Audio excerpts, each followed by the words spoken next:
You can never have too many fire shows, especially on the railway infrastructure in the Rostov region.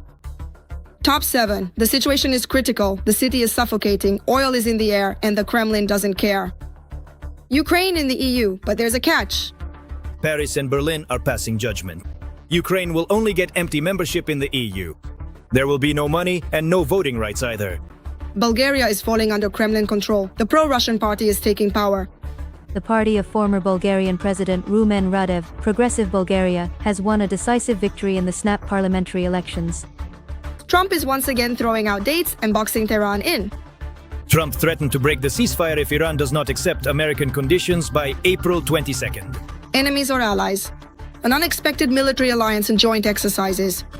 Egyptian and Turkish special forces are standing shoulder to shoulder in Sirte. Today, joint explosions are thundering. Flintlock 2026. A split in Europe. A manhunt has begun for the president of Israel. Hungary shocked everyone with its statement. He declared that he is ready to arrest Netanyahu right at the airport on a warrant from the ICC if he sets foot on Hungarian soil. Almost an anniversary. For the 4th time, Russia has liberated the Luhansk region. The liberation of the Luhansk People's Republic has been fully completed. Hello, it's me, Vladimir Rabchun, and this is Ukraine Today. Please subscribe, leave a like, and let's move on to the news. Let's start with the visit of Ukrainian drones to the Rostov region of the Russian Federation. In Novocherkassk, the infrastructure of the North Caucasus Railway was damaged. Train traffic has been suspended. Please make sure there are no children nearby, because you are about to hear the emotional reaction of Russians to precise Ukrainian strikes. I left.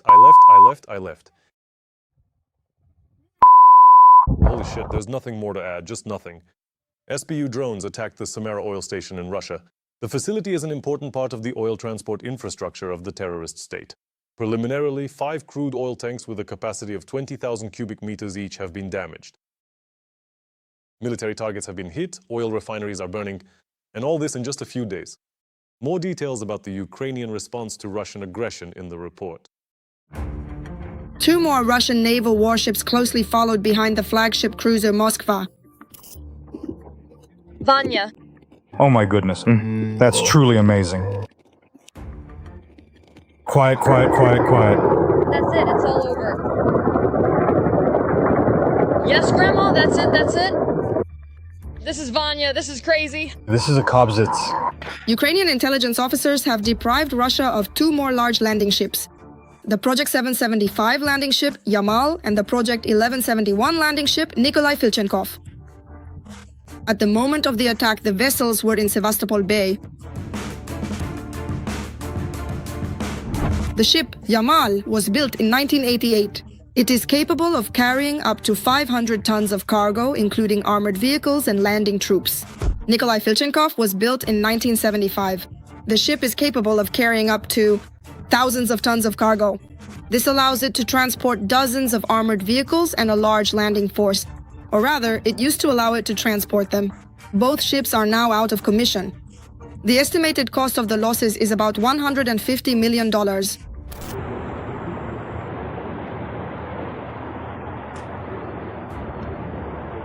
And now, this is TUAPS. Here, Ukraine is cutting off Putin's flow of oil dollars. Of course, there's a lot of tons there. Even by this time. It can't anymore. And the tankers are stuck at sea. There's nowhere to go. There really is nowhere for any Russians to go. After all, karma always catches up with its owner. And in this case, war always comes back to the one who started it. And only Russians still don't understand why all this is happening to them. I would like to live by the sea with my child. The whole sea is forked up with this fuel oil. Everything is ruined. Well, actually, no, we weren't. Can't stop it. It's already spreading everywhere. Seriously, guys, can you please tell me, why is it so difficult for us to live in peaceful and quiet times? As for TUAPS, the Kremlin should start gradually forgetting about the existence of this oil refinery. Ukrainian drones seem determined to wipe the oil refinery off the face of the earth. And in our subjective opinion, they're doing quite well at it. TUAPS was hit for the 2nd time in a week. The previous fire was only extinguished after 3 days. Victory. Just the day before, Russian emergency workers reported the fire was out, only to have to get back to work again. and this time it may take several times longer to put out the fire. According to Ascenter's calculations, at least 11 burning points have been recorded at the site.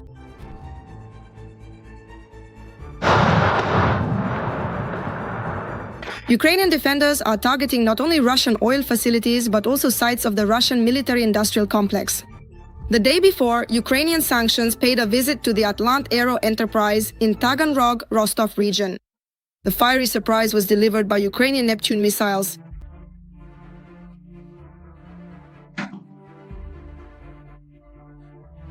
Atlant Aero carries out a full cycle of design, manufacturing and testing of Molniya-type strike and reconnaissance drones, as well as components for Orion UAVs.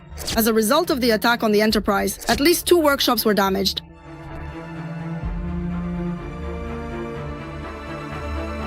Drone sanctions were also in effect the day before. Drones visited the Veysky seaport near Taganrog. There, the Russians also let one through. It is a small but important port on the Sea of Azov. Between 3 and 4.5 million tons of cargo pass through it annually, mainly grain, coal, petroleum products, and metals. It is located right next to Taganrog, about 60 kilometers away. But it is through this port that part of the stolen Ukrainian grain from the occupied territories is shipped. Remember how Putin was giggling about that? That the Sea of Azov is now an internal sea of Russia. Isn't that what he says? Well, now the Sea of Azov is an internal sea for Ukrainian drones and missiles. By the way, the tank farm at the Avtopset oil refinery is still burning. Because if you can't put it out, just don't interfere and let it burn out. Here's a suggestion: set fire to the tanks that survived. Then there's a high chance there won't be any more strikes. Dictator Putin has opened Pandora's box. The Russian war against Ukraine has made our country an undisputed world leader in the production of drones, which are successfully destroying the Kremlin's army and its military-adjacent infrastructure. Meanwhile, the process of developing and manufacturing Ukrainian drones is gaining momentum. That's the kind of war it is. They're simply outpacing us. We're trying like turtles, but a cheetah is outrunning us. Ukraine has sharply intensified its campaign of strikes against the enemy's rear. Wow, have things changed? The pace of the offensive? Ukraine is frantically ramping up its capabilities.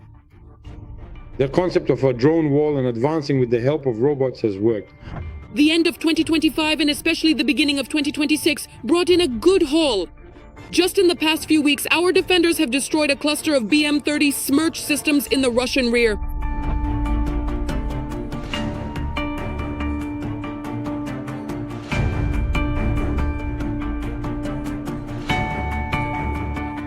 In Mariupol, occupied by the Russians, Ukrainian drones struck a Russian Panzer S-1.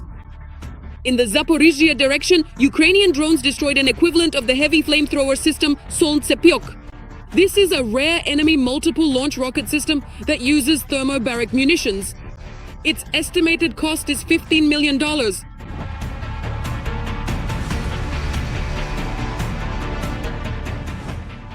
Another Ukrainian record. For the first time in human history, a Shahed drone was shot down by an interceptor drone launched from an unmanned sea platform.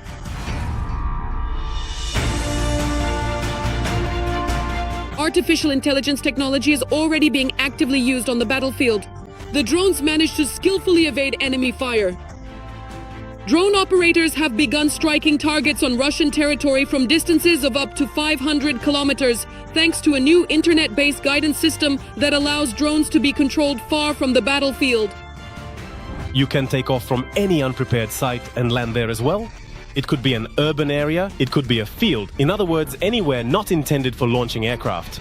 This provides a tactical advantage and safety for the crew. Against this backdrop, Ukraine, at the same time, is trying to scale up the production of such systems. Ukraine is increasingly compensating for the shortage of expensive long-range missiles and traditional aviation with cheaper and more scalable drone solutions.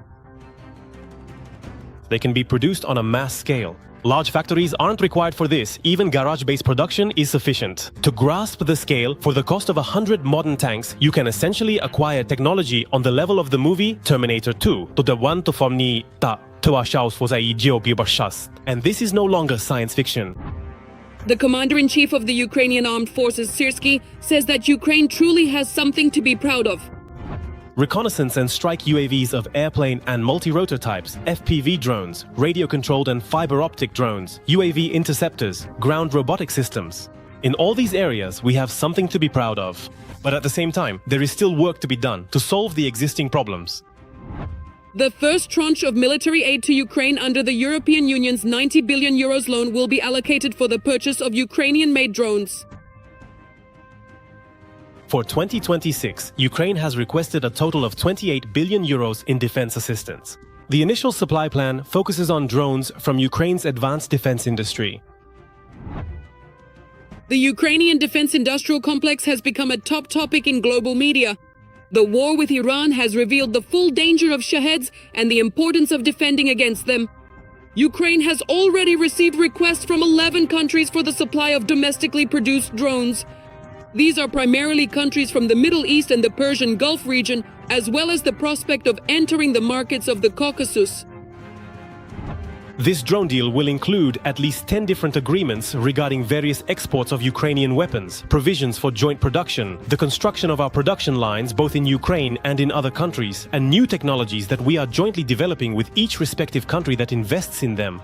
And there is an agreement on annual financing for the corresponding volume, with a number of years fixed. Separately, Zelensky announced the start of active cooperation with European countries. Work has already begun with Germany, Italy, Norway, Sweden and the Netherlands. Of course, we have good relations with the United Kingdom and France. I am confident that the same will happen there as well. At this time on the battlefield, there is a competition between Ukrainian drones and Russian ones which they assembled from Chinese parts. We assemble ours entirely ourselves, but from foreign raw materials, so to speak. And in Russia, it is not possible to purchase these. That's just it. It's practically impossible to do, even if we take something like copper wires, which, as everyone knows, I think my colleagues will back me up on this, are manufactured exclusively in China. So, if we're just talking about electrical components, 90% of the time we're using foreign raw materials. They simply aren't produced in Russia. This is already Chinese plastic, right? Because there is no Russian plastic. Well, There's no plastic, Dmitry Anatolievich, let's stop this. Specialized units of the Ukrainian defense forces are competing with the Russian occupiers. Following the example of the Ukrainians, they have also started to develop drone forces. We have no other choice but to increase the power and effectiveness of our unmanned systems in order to win this confrontation. And day after day, thanks to our defenders, the whole world has learned about Ukraine's unique innovations. And in Russia, the risk zone has extended far beyond the front lines, causing fear and confusion among the Kremlin's mouthpieces. Why all this? Everything should be straightforward. Boom. If necessary, learn from the enemy. Study their control system, the American one. But what the Ukrainians are implementing now, take everything that's better, don't be shy about it. While there's hysteria in the Kremlin, our soldiers are doing everything to disrupt the enemy's logistics, fuel infrastructure and military hubs of the enemy in order to win this war. In the past 24 hours, Russia has lost at least 1,040 occupiers killed and wounded. Thus, since the beginning of the full-scale invasion, that's already 1,320,310 invaders.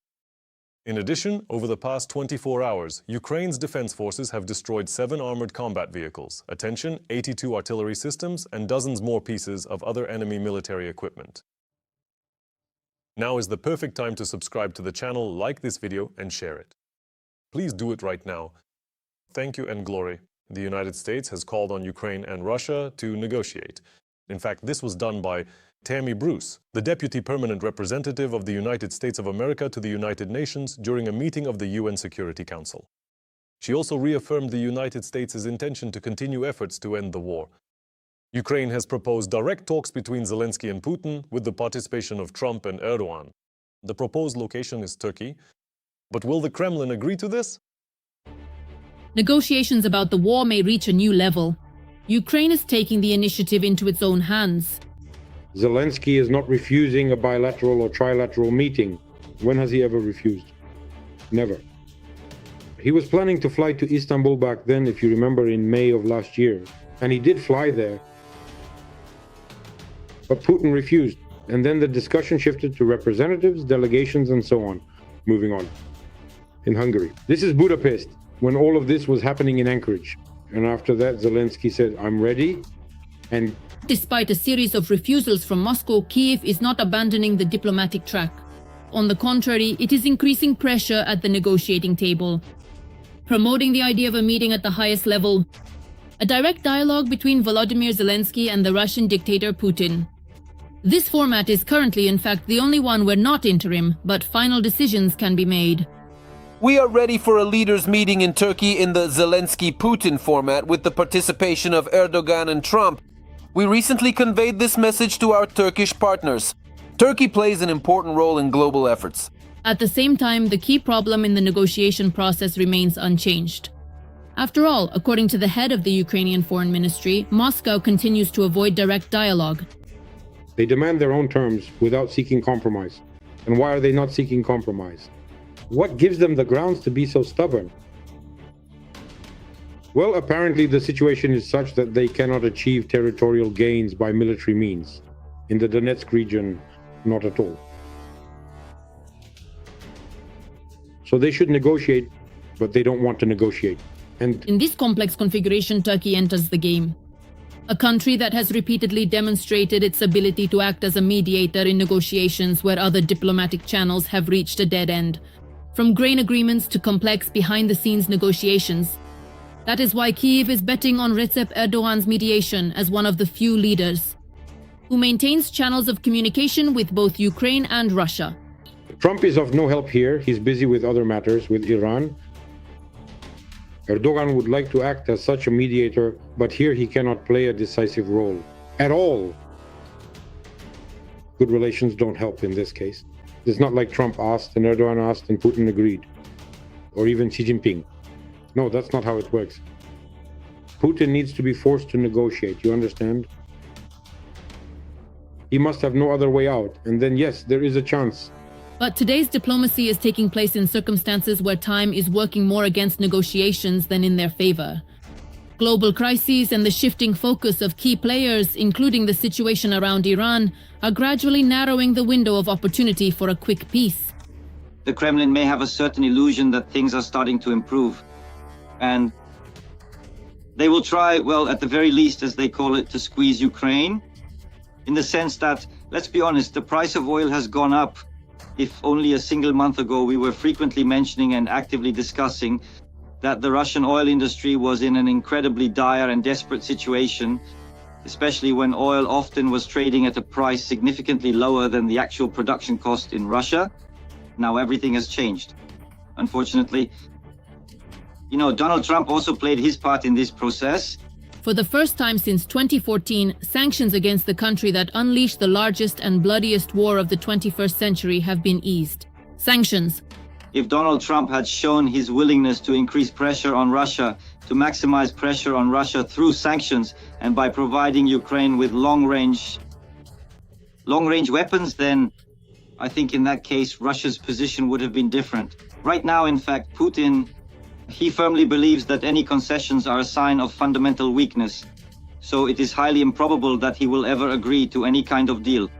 Thus, today's negotiations are increasingly turning into a complex political construct, where one side is open and ready while the other continues to drag out the process, playing with the lives of millions of people. And against this backdrop, the main question is becoming increasingly urgent. Is the Russian-Ukrainian war even capable of moving beyond endless diplomatic attempts to the point of actual decision-making? An interesting point. Real inflation in Russia is 3 times higher than the official figure. This was reported by the Financial Times, citing data from Swedish intelligence. According to the publication, the Russian economy has not been able to recover even despite rising oil prices. During the war in the Middle East, the report also notes that the Russian economy can only develop along one of 2 scenarios: a long-term decline or a sudden shock. In any case, it will continue moving toward a financial catastrophe. Putin's cronies feel this too. They're already fighting among themselves because there won't be enough money for everyone. Former Dom 2 star and now prominent rebel Viktoria Bonya is preparing a class action lawsuit against Solovyov, Milonov and Lebedev for insulting women. All the details are in the report. Just a few days ago, Viktoria Bonya found herself at the center of a major media stir after posting a video addressed to Putin. I believe that the most frightening thing is happening because you, Vladimir Vladimirovich, don't know what's happening in the country. You're not being given the right information.